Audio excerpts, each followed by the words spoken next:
اگه تو هم دوست داری خفن ترین تکنیک های ایفوتبال موبایل رو یاد بگیری، این ویدیو برای توه.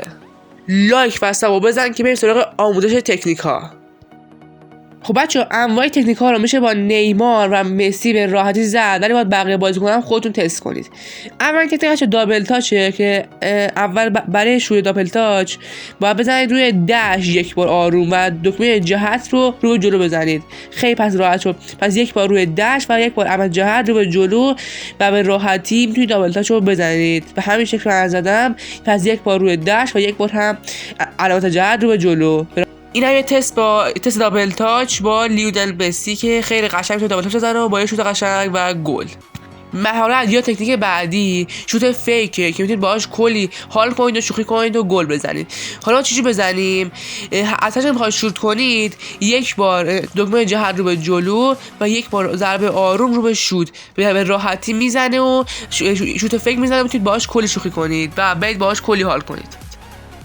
تصور کنید بازیکن حریف مثل کنه بهتون چسبه و ولتون نمیکنه، مجبور برگردید عقب و بعد دریبل کردن باید چیکار کنید که مثلا میخواید برگردید دوباره سمت حمله. خیلی راحته، یک بار دوباره روی همون دکمه دش میزنید و دکمه جهت سمت عقب میکشید. خیلی راحته و همین راحتی یه تکنیک خیلی خفن میزنه و رسما طرف از زندگی بیخواب میکنه واقعا. توی اصلا پشم طرف میتونید بریزونید واقعا با این تکنیک. پس یک بار روی دکمه دش و یک بار علامت جهت رو به عقب. تکنیک بعدی درباره پاور شوت یا همون شوت خیلی قدرتی و خیلی سخت و خفنه که واقعا هر دروازه سوراخ میکنه. حالا باید چی بزنیمش؟ خیلی راحته. دکمه جهت میتونید علامت شوت رو تغییر بدید، جای شوت رو تغییر بدید و یک بار باید باشه دکمه شوت رو باید به سمت چپ یا بالا یا مثلا هر سمت بخواد فقط باید دکمه شوت رو بکشید و همین راحتی شوت خیلی خفن و محکم میزنه که واقعا هر دروازه‌ای که اصلا تو چارچوب باشه رو سوراخ میکنه. این هم یه تست با نیمار درباره پاور شوت، همون شوت بنفش که واقعا این پاور شوت خیلی کاربره و تو موقعی اساسی بهتون خیلی کمک کنه و اگه با دقت بزنیدش خیلی راحت میتونید گل کنید. اول من با دقت نمیزنم، خب با دقت بزنید خیلی میتونید گلش کنید. تکنیک بعدی دیگه خیلی مبتدی برای کسی که تازه بازی شروع کردن، اونم آموزش سانت کردنه. حالا باید چجوری سانت کنیم چون خیلی بلد نیستن. باید با دکمه که پاس تو عمق میده، دقیقاً همین دکمه، خب باید بکشیم به سمت بالا. به همین راحتی سانت میکنه، میتونید از اون استفاده کنید با یه شوت خفن گل.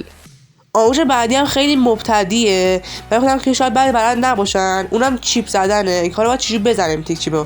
خیلی الان بهتون آموزش میدم. نگاه کنید جهت که همون جهت توپه، خیلی راحت دکمه شوت رو میکشید بالا، خیلی آروم میکشید بالا و به همین راحتی چیپ میزنه. و اینم از این ویدیو. شما مرسی که ویدیو تا آخر تماشا کردید. سعی کردم که تمام که نیاز توی فوتبال بدونید بهتون آموزش بدم. اگه تکنیکو جا انداختم حتما برام تو کامنت بنویسید که بهتون آموزش بدم تو ویدیو پارت بعدیش. من دمتون گرم. اگه نظری دارید، آموزش تکنیکی میخواید و یا ایده‌ای دارید و یا چالشی دارید، حتما تو کامنت بنویسید. همه کامنت‌ها رو میخونم.